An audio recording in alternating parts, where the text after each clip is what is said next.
The United States has the F-35, newer, stealthier, and built for modern air combat.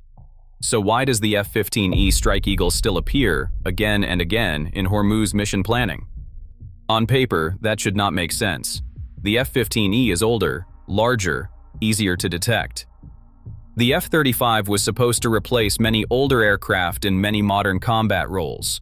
But Hormuz is not a normal battlefield. It is not just a stealth problem. It is a range problem, a payload problem, a deterrence problem, a geography problem. And in that kind of mission, the older Strike Eagle still does something the F-35 was never mainly built to do. Start with the geography, because the geography decides everything. The Strait of Hormuz is 21 miles wide at its narrowest point, and the actual shipping lanes are just 2 miles each way. On one side, Iran. On the other, Oman and the United Arab Emirates. Through that gap moves roughly 1/5 of global liquefied natural gas trade and about 1/4 of the world's seaborne oil. That makes Hormuz different from any other airspace on Earth. It isn't a battlefield, it's a pressure point.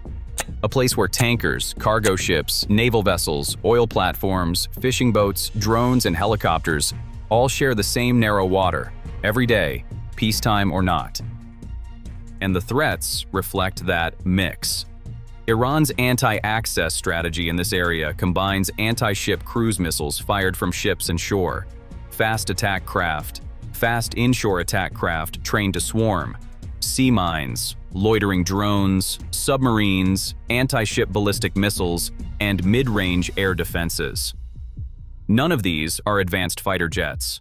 Most are cheap, mobile, and hard to find. That mix is what defines the mission. A pilot over the Gulf might begin the day on patrol, end up identifying a suspicious freighter, then escort a tanker, then track a fast boat, and only then, maybe, drop a weapon. This isn't a stealth mission, it's a presence mission. And visible presence is not what the F-35 was mainly built to do.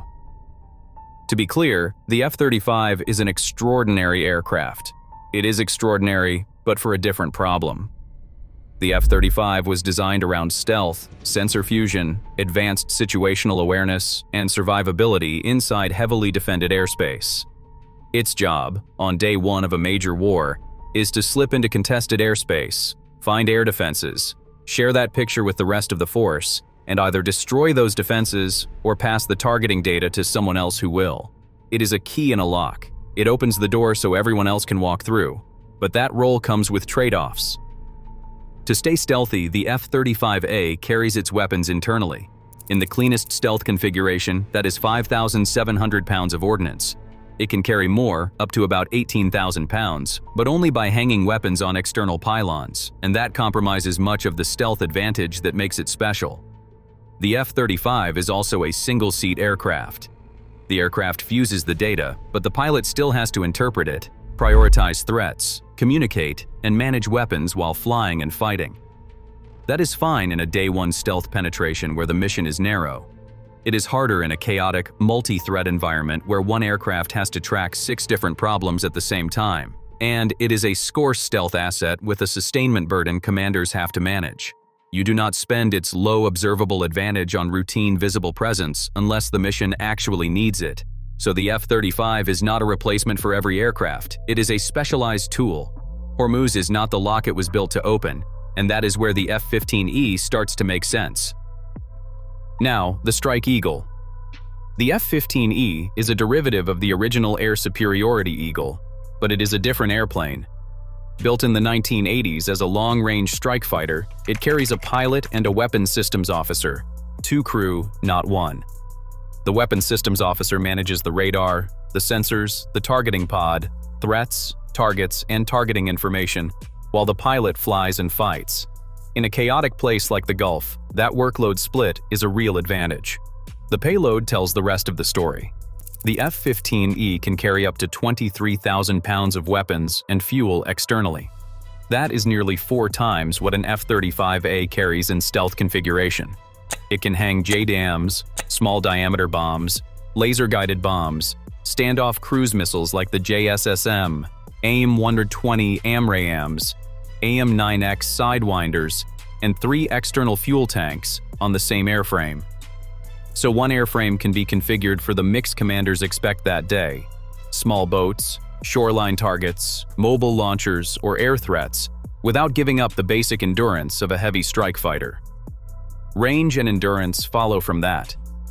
With conformal tanks, external tanks, and aerial refueling, the F-15E has the range and endurance to remain tied to a convoy or crisis area for long periods.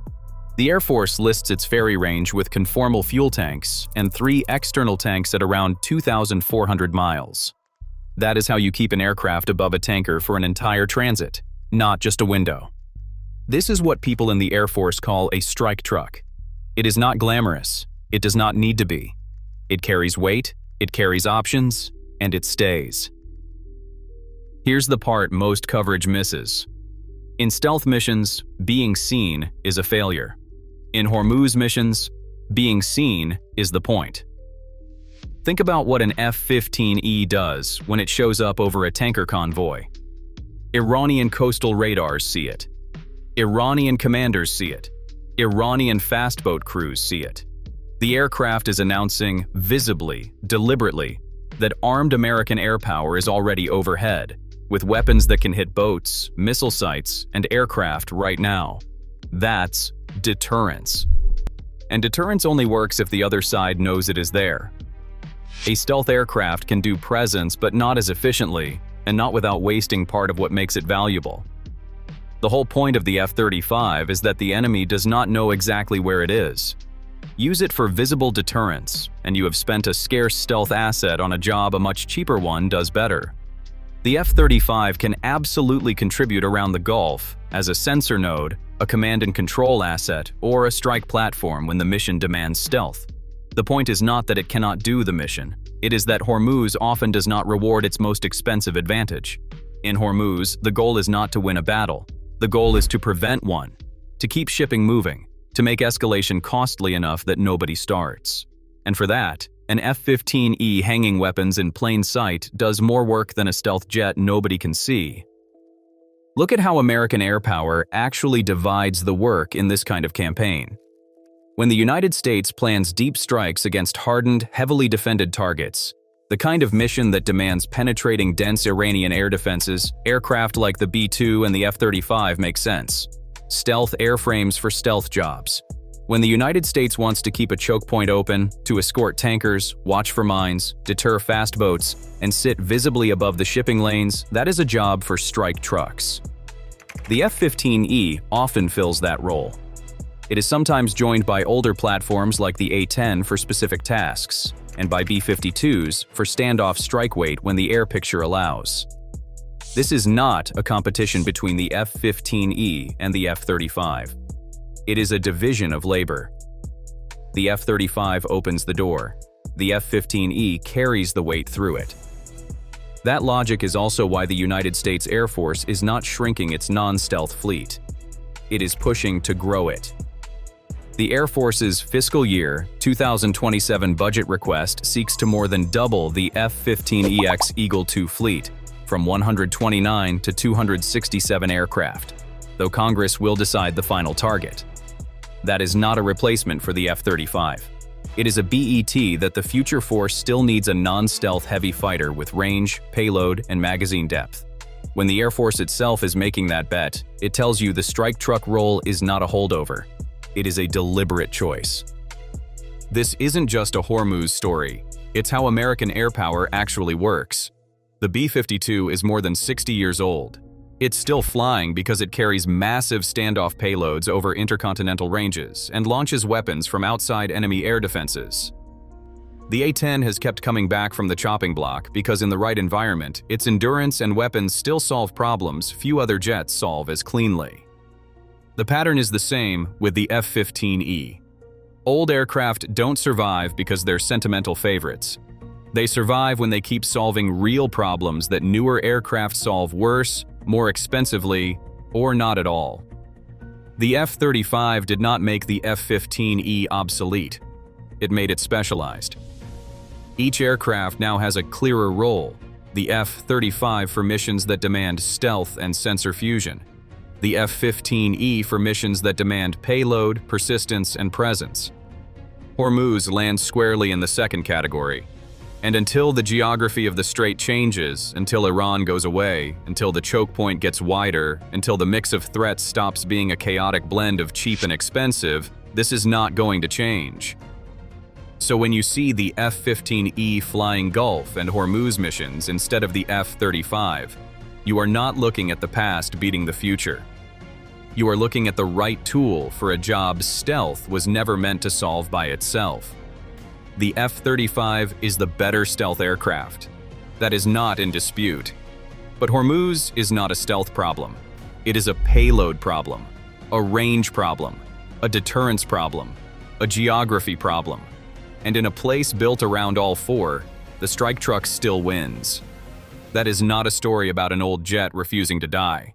It is a story about a service that figured out which aircraft belongs on which mission, and stopped pretending the newest one is always the answer. The F-35 will open the doors. The F-15E will keep walking through them, and over Hormuz, that is the only division of labor that works.